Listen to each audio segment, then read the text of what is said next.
Hello students, आप सभी का थिंकर्स 24/7 चैनल पर स्वागत है। और कैसे हो आप सभी? मैं आशा करती हूँ कि आप सभी बहुत अच्छे होंगे, स्वस्थ होंगे। और आज मैं आपके लिए सेल टॉपिक लेकर आई हूँ। इसका पूरा नाम है cell the fundamental unit of life. जैसा कि आपको नाम से ही पता चलता है कि क्या है, जीवन की मूलभूत इकाई होती है। आज हम इस टॉपिक के अंदर इसी चीज़ को पढ़ेंगे कि ये मूलभूत इकाई कैसे होती है, क्यों होती है, किस कारण से हम इसको क्या बोलते हैं, सेल को जीवन की मूलभूत इकाई यानी फंडामेंटल यूनिट ऑफ लाइफ क्यों बोलते हैं। इस चीज़ को हम इस सेल टॉपिक के अंदर एक्सप्लेन करते हुए जाएंगे और 1 बाय 1 एक्सप्लेन करेंगे।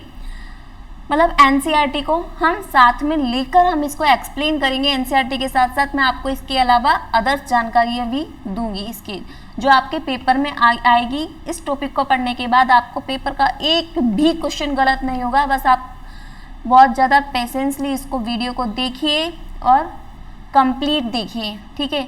जैसा कि मैं आपको पहले जेनेटिक्स टॉपिक पढ़ा रही थी, लेकिन मैंने एनालिसिस किया और मेरी टीम ने एनालिसिस किया कि हमें आपको जेनेटिक्स टॉपिक्स पढ़ाने से पहले सेल टॉपिक पढ़ा देना चाहिए, क्योंकि सेल टॉपिक क्या होती है, बेस होता है बायोलॉजी का। किसका? सेल टॉपिक बायोलॉजी का बेस है।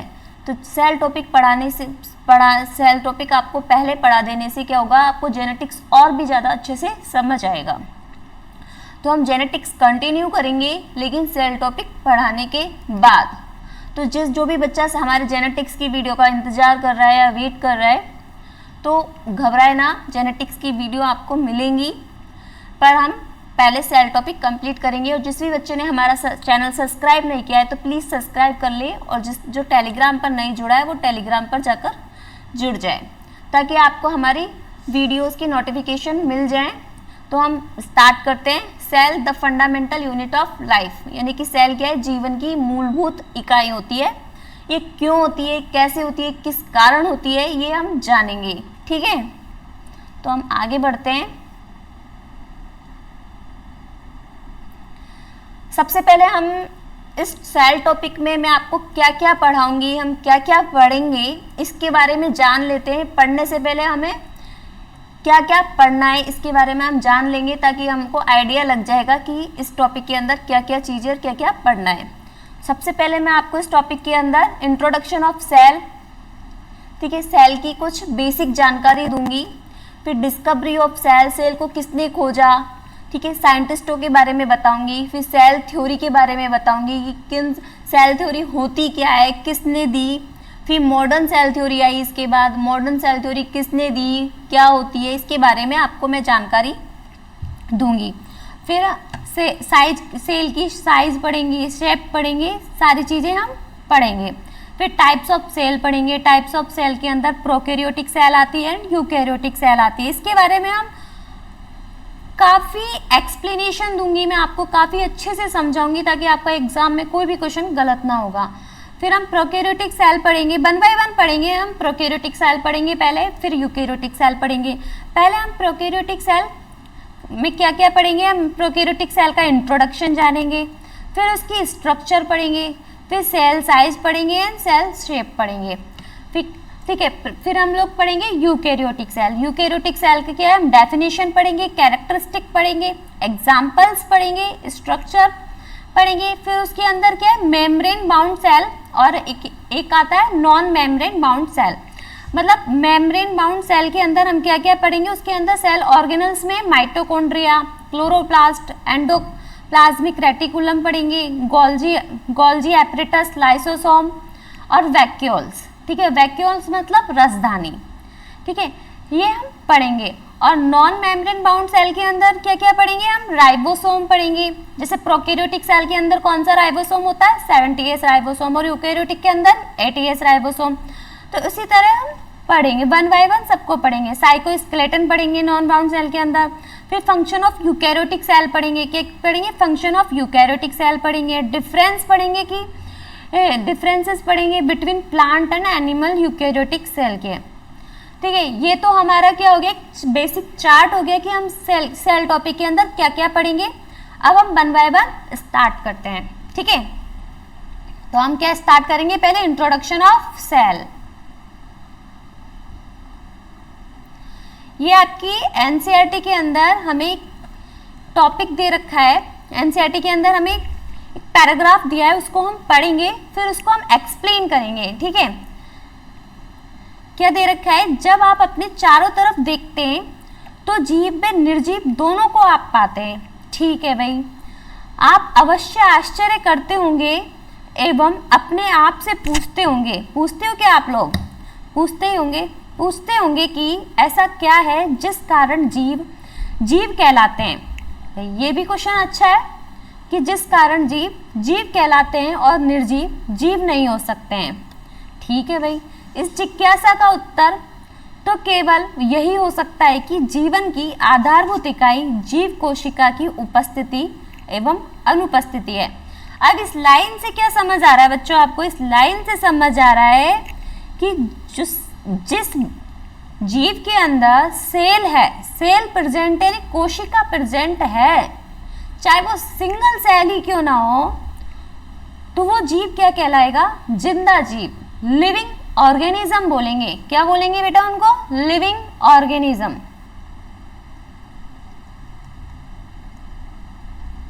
लिविंग ऑर्गेनिज्म, ठीक है। और जो जीव के अंदर सेल नहीं है वो नॉन लिविंग ऑर्गेनिज्म हो गए, ठीक है। यही चीज यही कह रहा है ना ये लाइन, कि जिस जीव के अंदर सेल प्रेजेंट है वो क्या है, जिंदा जीव है, और जिसके अंदर सेल प्रेजेंट नहीं है वो निर्जीव है। तो इसका मतलब ये हो गया ना कि आधारभूत इकाई यानी फंडामेंटल यूनिट कहलाई, ठीक है। इस पैराग्राफ के अकॉर्डिंग ये बोल रहा है। फिर आगे चलते हैं, सभी जीवधारी कोशिका से बने होते हैं, ठीक है भाई।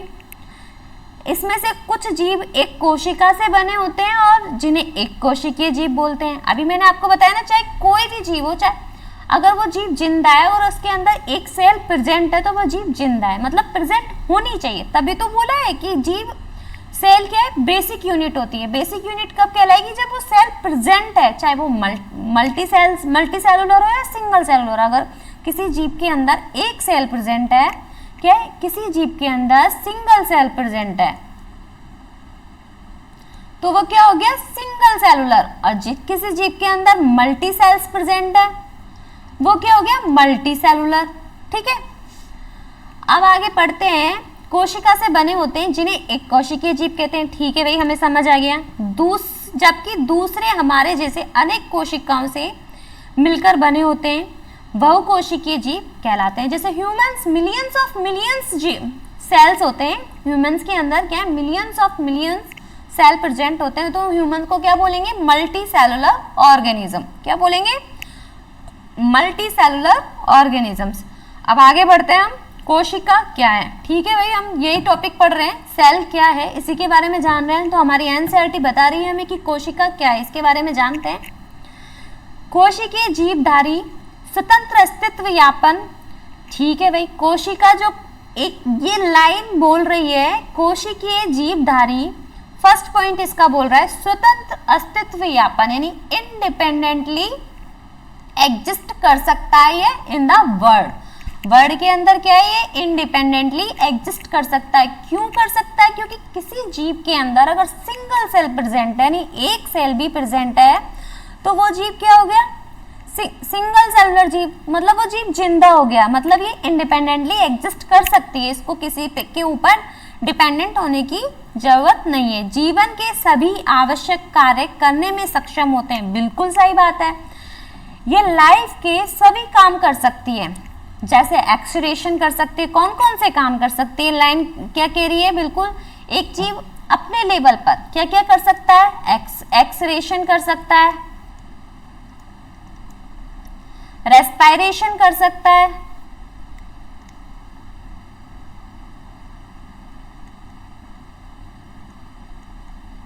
ठीक है, रिप्रोडक्शन कर सकता है। क्या क्या कर सकता है, ये लाइन क्या बोल रही है हमारी, जीवन के सभी आवश्यक कार्य करने में सक्षम है, बिल्कुल सही बात है भाई।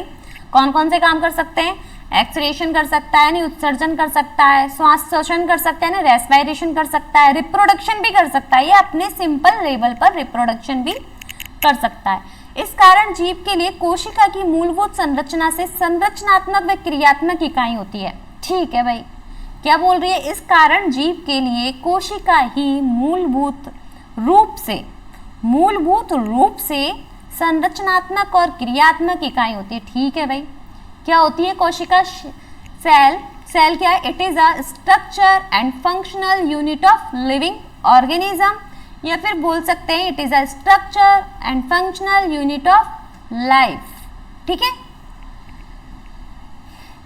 यहाँ तक सबको समझ आ गया? जिस भी बच्चे को समझ नहीं आया वो प्लीज कमेंट कर दे और मैं आपका उस कमेंट का आंसर जरूर दूंगी, चाहे आप इस वीडियो को बाद में देखें चाहे अभी देखें। आपका कमेंट का आंसर, आपको डाउट्स के जरूर क्लियर होंगे। ठीक है, अब हम दूसरा पैराग्राफ पढ़ते हैं इसका। एंटन वॉन ल्यूवेनहॉक ने पहली बार कोशिका को देखा व इसका वर्णन किया था। रॉबर्ट ब्राउन ने बाद में केंद्रक की खोज की। एंटन वॉन ल्यूवेनहॉक ने क्या देखा? इसमें आपको बताया है सब कुछ। पहली बार कौन सी कोशिका को देखा? एंटन वॉन ल्यूवेनहॉक ने लिविंग कोशिका को, लिविंग सेल को। जबकि डेड सेल को किसने देखा था? है किसी के पास जवाब?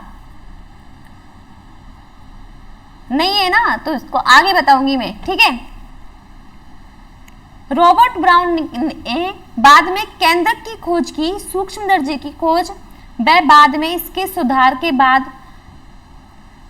फ्रेंस्टोन व इलेक्ट्रॉन सूक्ष्मदर्शी द्वारा कोशिका की विस्तृत संरचना का अध्ययन संभव हो सका। इस लाइन का कोई मतलब नहीं है। ठीक है, आगे बढ़ते हैं।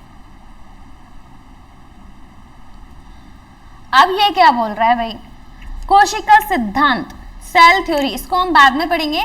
पहले हम इंट्रोडक्शन जो अभी हमने एनसीईआरटी में पढ़ा है वो पढ़ लेते हैं, फिर उसके बाद हम इसको पढ़ेंगे। अब हमारी जो इंट्रोडक्शन हमने एनसीईआरटी में पढ़ा उसको एक्सप्लेनेशन हमने यहाँ किया हुआ है, आपको पढ़ाते हैं। What is cell? सेल क्या है? वह बताया था कि सेल क्या है? एक संरचनात्मक और क्रियात्मक एक मूलभूत इकाई होती है किसकी? जीवन की, यानी जीवित जीवों की। ठीक है, it is a fundamental structure and functional unit of living organism. ठीक है, यहाँ समझ आ गया आपको क्या है? मूलभूत इकाई विच इज इंडिपेंडेंट एग्जिस्टेंस। हमने एनसीईआरटी में पढ़ा भी, क्या ये इंडिपेंडेंटली एग्जिस्ट कर सकती है। क्या कर सकती है? हमने यहाँ पढ़ा ना अभी, ये पढ़ा, स्वतंत्र अस्तित्व यापन कर सकती है। क्या कर सकती है? स्वतंत्र अस्तित्व यापन कर सकती है।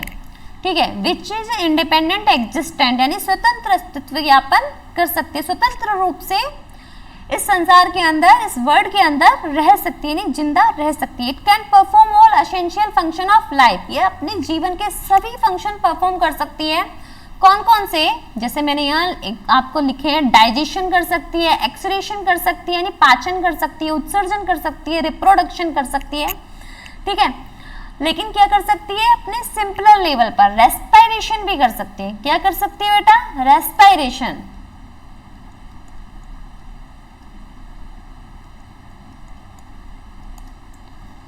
एग्जाम्पल कौन कौन से हैं इसके? बैक्टीरिया है, अमीबा है, यूग्लिना एंड क्लेमाइडोमोनास। कौन कौन से एग्जाम्पल है? Bacteria, amoeba, Euglena, Chlamydomonas. यहाँ किसकी बात की जा रही है? मल्टी सेलुलर की बात नहीं की जा रही बेटा जी, यहाँ पे सिंगल सेलुलर की बात की जा रही है। किसकी बात की जा रही है? सिंगल सेल की बात की जा रही है। और इन सभी जीवों के अंदर जो यहाँ पे एग्जाम्पल लिखे हुए हैं वो क्या है? सिंगल सेलुलर है। क्या है बेटा जी? Single cellular.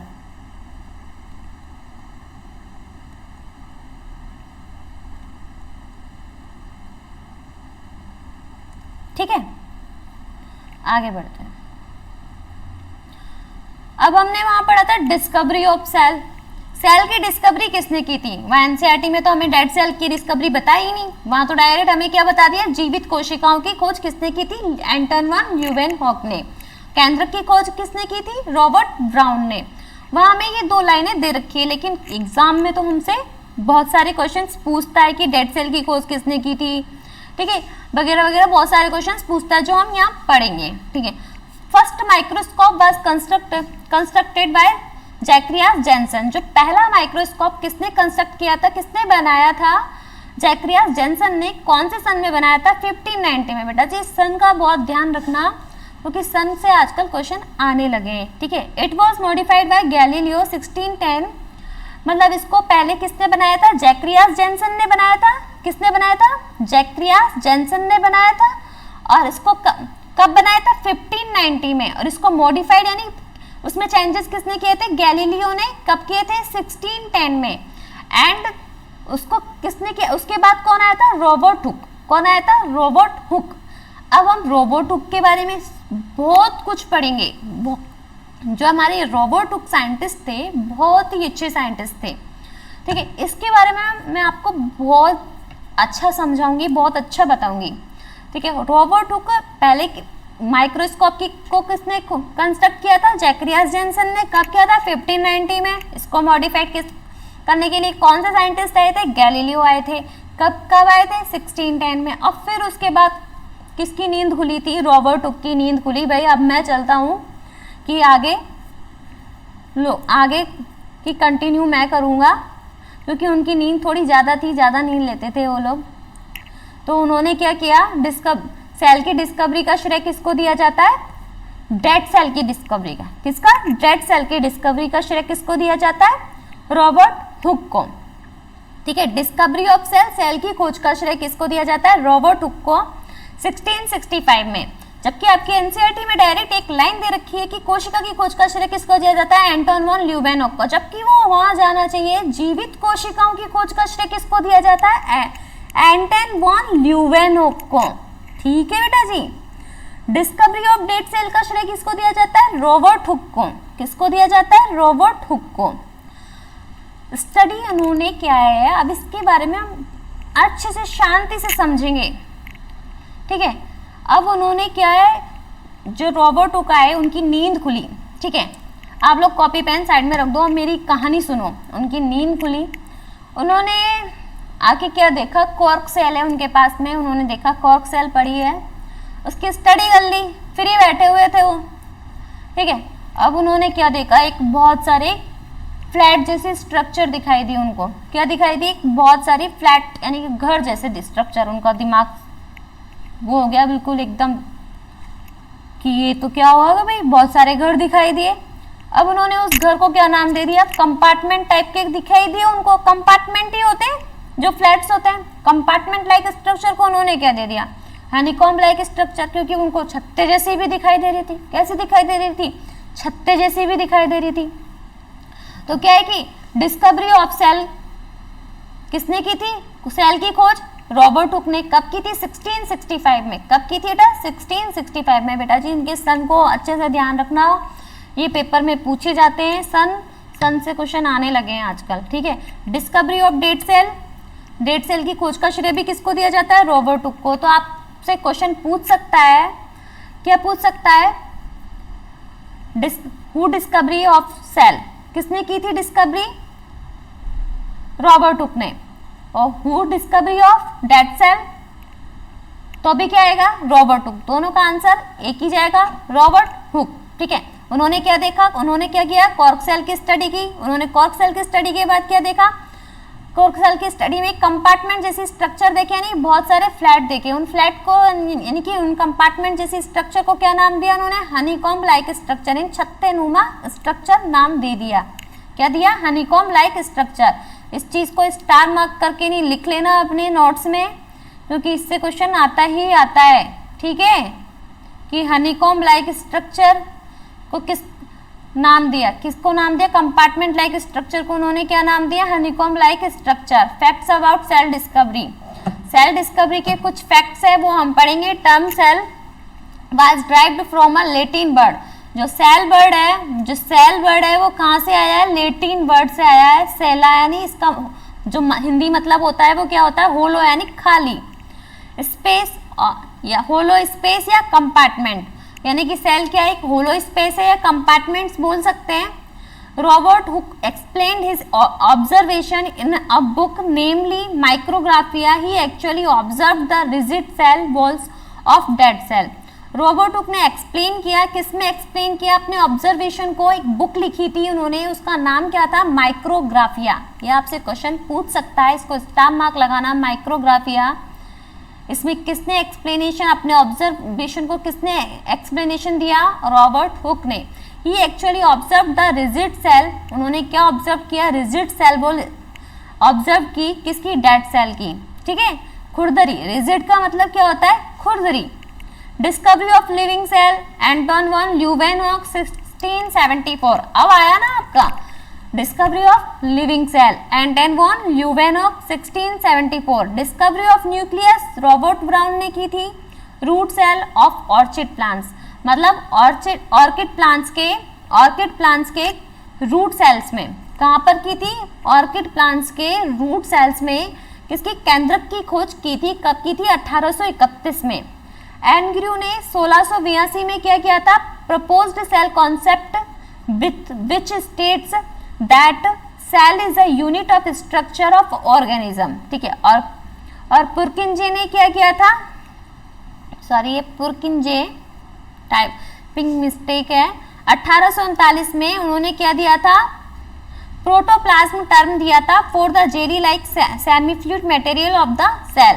जो प्रोटोप्लाज्म टर्म दिया था उन्होंने इस सेल के जो semi fluid jelly like semi fluid को क्या नाम दिया था, प्रोटोप्लाज्म नाम दिया था। आप इस थ्योरी को याद कर लेना प्लीज, एग्जाम में यहाँ से क्वेश्चन पूछे जाते हैं, ठीक है। हम लोग सेल थ्योरी कल पढ़ेंगे, यानी कि एनसीईआरटी का कोशिका सिद्धांत कल समझेंगे। आज के लिए हम इतना ही पढ़ेंगे, तो अगली वीडियो आपको कल मिलेगी, अगला टॉपिक कल मिलेगा। जिस भी बच्चे ने हमारा चैनल सब्सक्राइब नहीं किया है तो जल्दी से जाइए सब्सक्राइब कर लीजिए, चैनल को लाइक कीजिए, सब्सक्राइब कीजिए और हमारे टेलीग्राम चैनल पर जल्दी से जाके जुड़िए, ताकि आपको हमारे इस टॉपिक की नेक्स्ट वीडियो का नोटिफिकेशन आपके यूट्यूब चैनल पर मिल सके। Thank you.